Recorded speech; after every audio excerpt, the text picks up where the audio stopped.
Hey folks, welcome back to the Chad Show Overreactions. I'm Chad, your host. I'm coming back to do another overreaction to Airsoft. Alphonse, he just put this video up today, and this is another segment video of his 75th Ranger Regiment buddies in Airsoft tournaments. And the previous ones have all been very fulfilling and entertaining and a lot of good talking points. So I look forward to this one. This one just seems to start right off into the action.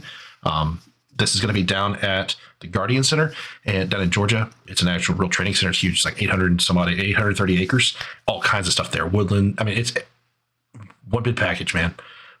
So you're going to see a lot of stuff down there from this video. This specific one is featuring a 240 fire team, a bunch of belt fed action, which is cool. These are real guns modified for blanks, be it with, I see a few, an initial clip that I saw a few that had BFAs on there.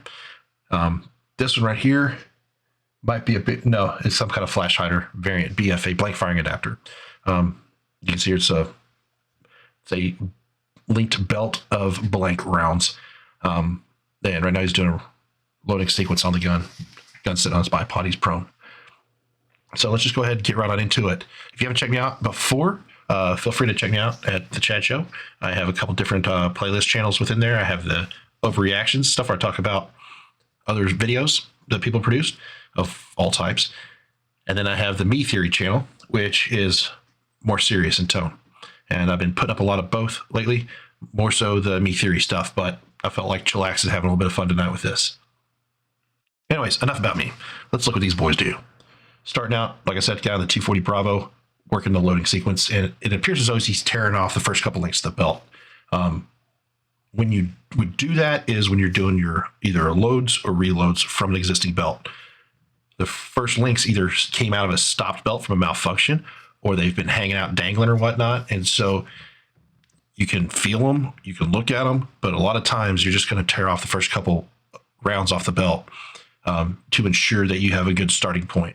If there's a malfunction involved, if I get too into it, those belts are steel, but they will stretch. And so if it's a stretched belt, it's gonna bind the gun up. Also, those links, I believe M27, blah, blah, blah, those links have 3 hooks on them. They have a single hook and a double hook with a round positioning tail that clips into the case rim of the bullet, of the cartridge. If you're leading off with an exposed free single hook, that thing wants to swing down and will go right through the cartridge slot within the feed tray and can cause a malfunction. So that's the other primary reason of tearing it off. You want to tear off that single link so you have a nice fully supported cartridge with both loops or hooks on that first link to hold it in position so that it doesn't twist funny, cause a malfunction, or if it's free hanging, get bound up in the gun itself right off the bat. Anyways, that's what he's doing. He should be wearing gloves for this. Lots of sharp edges and lots of hot stuff once you start running this gun. But he's on barehanded. You can see how dirty his thumb is on his firing side. Probably for running the charging handle and grabbing at ammunition. And here we go. I'm streaming this live, so it might be a little slow with the sound. See, right there, he immediately positioned it up against the shell stop, the cartridge stop. He tore the links off. See that round positioning hook right there? It keeps that round positioned where it needs to be in the belt, but it's made to clip right off as the top of the bolt strips it out of the link. So it can have a round kicked out if it's been banged around, twisted hard or whatnot. Fully supported cartridge. This cartridge stop, this block right here, you're supposed to push it straight up against it. And if it's not going to be in position to be fed into the gun. And you'll get a really loud good chunk if it's not there right. Here we go. And if you're in a static position, you can pick up those rounds, stuff them in a pocket and inspect them. Holding it on the feed shoot portion so you don't mash your fingers. There you go. Notice how the gun dances? That's not true. Federal recoil. It's reciprocating mass of the gun. That's fully amplified. Muzzle blast. It's not that bad with a real flashlight rifle ammo. It's there, but not that significant. Nice. Oh, so we got a live one in there. That's so cool. There's some nice nods. Take your backpacks off. Take your backpacks off. We're gonna come back from. Dude's talking as a mentor, acting as a mentor. The partner service guys are all running as the leaders. Coach these guys through it. Man.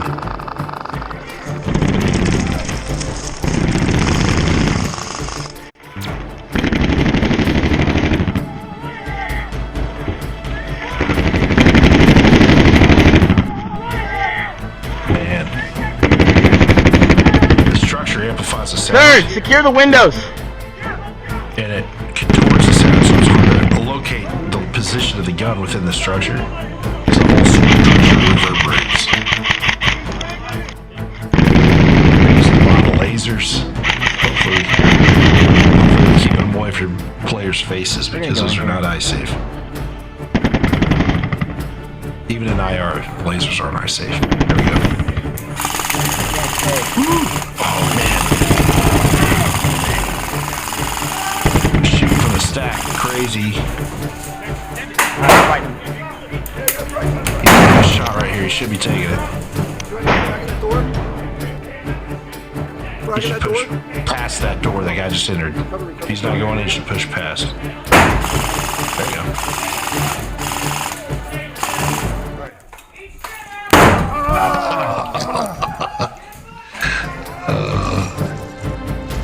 There you go, inspected his belt.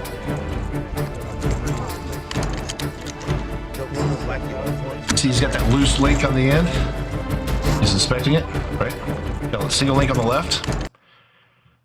That tells you something. He's going to have a loose link on the, or loose double link on the right. And hopefully I can scroll past. He's holding it. That's good.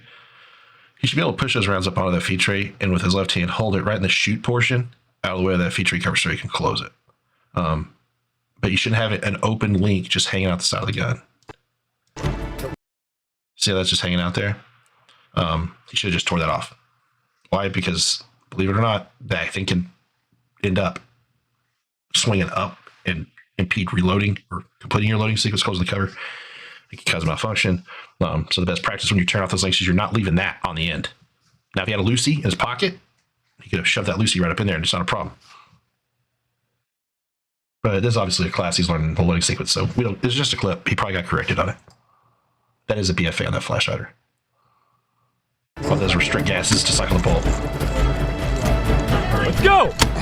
All right, keep the belt clear. There they are.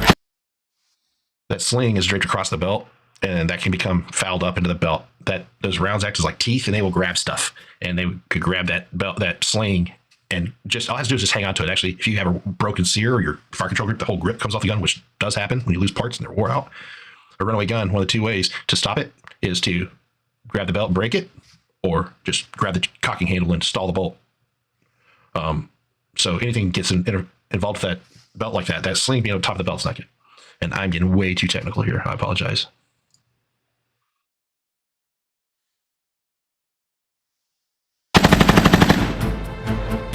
Keep going. Get that next belt ready.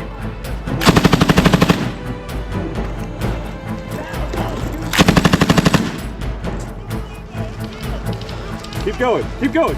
Keep going. Looks like he's got a MG3 nutsack on the gun. Starter belt for patrolling. So he already shot through that. Now they just left it in place. See, he didn't load it correctly. That's what I'm talking about.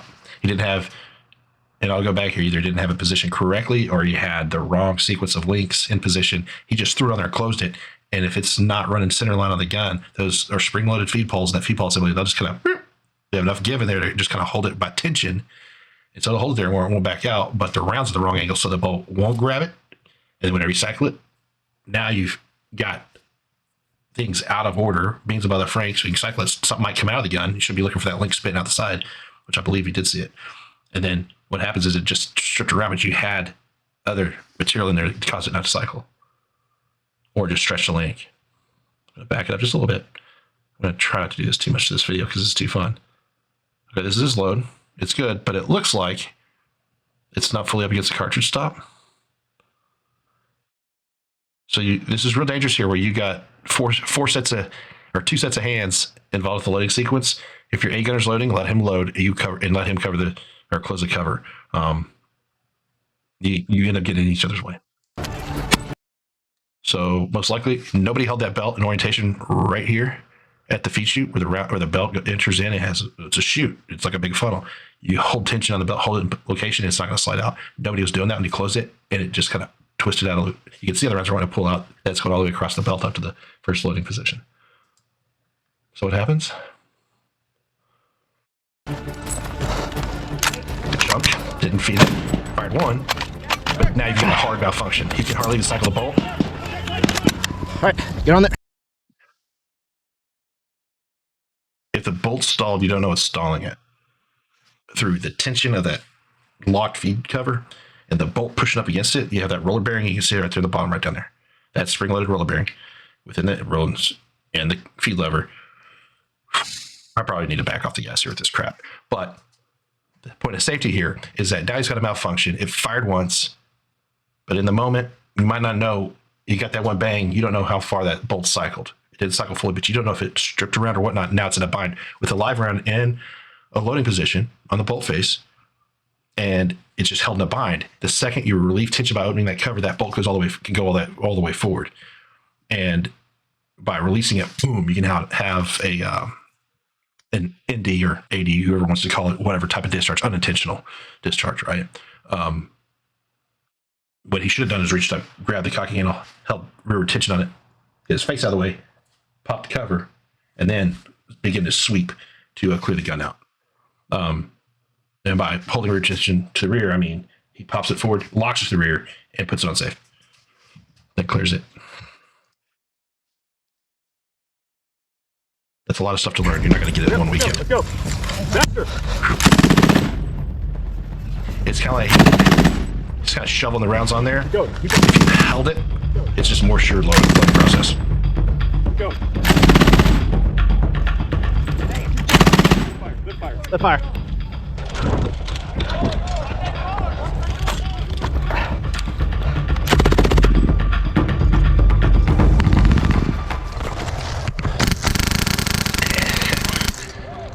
Oh, just drop, guys. Come on. Right there, hold on. Those are just cheap. They know they're getting lit up. Okay. He's sucking in behind this corner. Never switches, throttling back. Already on the sights. He starts climbing his way out. That's awesome. That Sporty here, this dude on this corner, needs to get off that corner. He did a little bit, but he's not even ready to engage. He's just standing there watching. This dude is putting on a clinic. Yeah. There's like 15 of them right there, but okay. JD, Charles, let's go. Fonz. Oh, Alphonse. That's probably Alphonse stealing the gun right there. So this guy's whole lawn cover, he couldn't engage or do anything. Yep. Have them peel back. Come on, Charles. Go farther left. You're good. He's clearing his line of fire, his lane. Fonz, you a set piece. You guys good to push. Oh, you're the side piece. That's funny.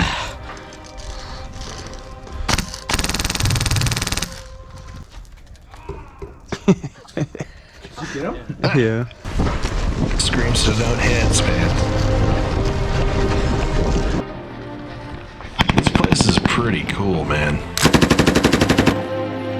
Go. Ready?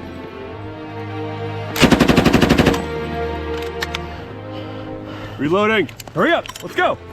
He swept the link out right out of the way. He still should have worked the cam lever just to make sure. That's better, good practice. Check fire. Check fire.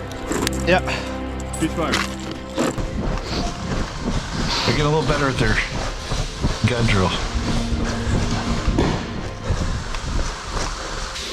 Ready? A little too flippant with that breech.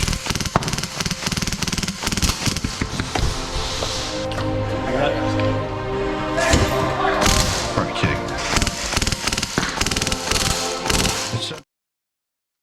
Here we go. He gets a kick, throws it, and he's putting some rounds on.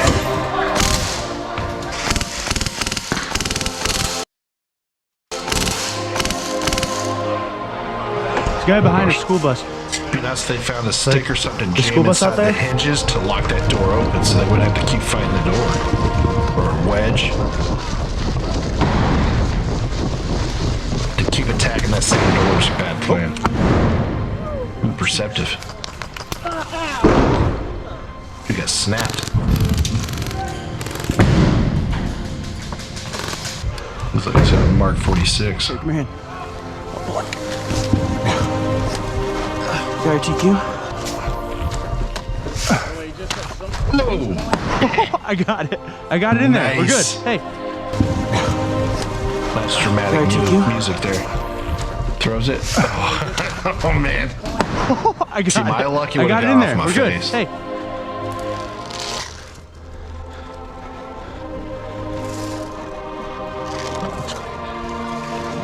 How do I tell? Is everybody running around with belt fence here?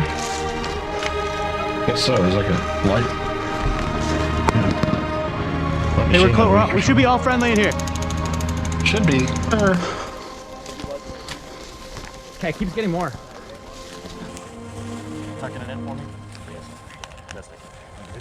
I'll be right back. Man, those ACUs are garbage, man. Do they keep the nukes? No, I didn't. That was that. That was wet. Extremely satisfying. Highlighted that man has taped his watch. The Guardian Center. That's pretty cool, man. Thanks once again to Airsoft Alphonse. Once again, thanks for bearing with me on this video. Hopefully I didn't get too into the weeds on certain things or not. I just can't help myself. I was a primary machine gun instructor for quite a while. Not military side, on the Fed side, but running a gun is running a gun. There's some nuances to running blanks. Blanks suck. If you ever handed blanks in training, you're like, ugh, because your gun just gets so dirty. I mean, you're spending more time cleaning, which is hard on those guns. It's really hard on those guns. The other thing is that the gun just doesn't behave the same with blanks. You're going to probably have more malfunctions because DFA will get loose, or the gas porting on the gun is not exactly right for the blank loads themselves. A little bit underpowered compared to live ammo. And so it can be a little more temperamental to keep them running. And that factored with being dirtier, you're going to start seeing malfunctions faster. So there's not as much fun. But you do get a lot of good hand jive in. By hand jive, I mean like immediate actions on the gun, manipulations, reducing malfunctions, reloads, whatnot. That's a whole lot of stuff to compress into one little video. It's even a whole lot of stuff to compress into like just a weekend of shooting it. So to the newbie guys that were shooting them for the first time, that's a whole lot to absorb, and it just blows my mind that they're doing it. But obviously they got good guys running with them. So great video once again. Thanks to Alphonse, and hopefully sometime you can check me out. I'm over at the Chad Show, and I have my overreactions and, like I said, my me theory, where I get into some deeper stuff. Hope y'all have a good one. Things are crazy out there. So hopefully we can all find time to smile and laugh in between. Y'all have a good night.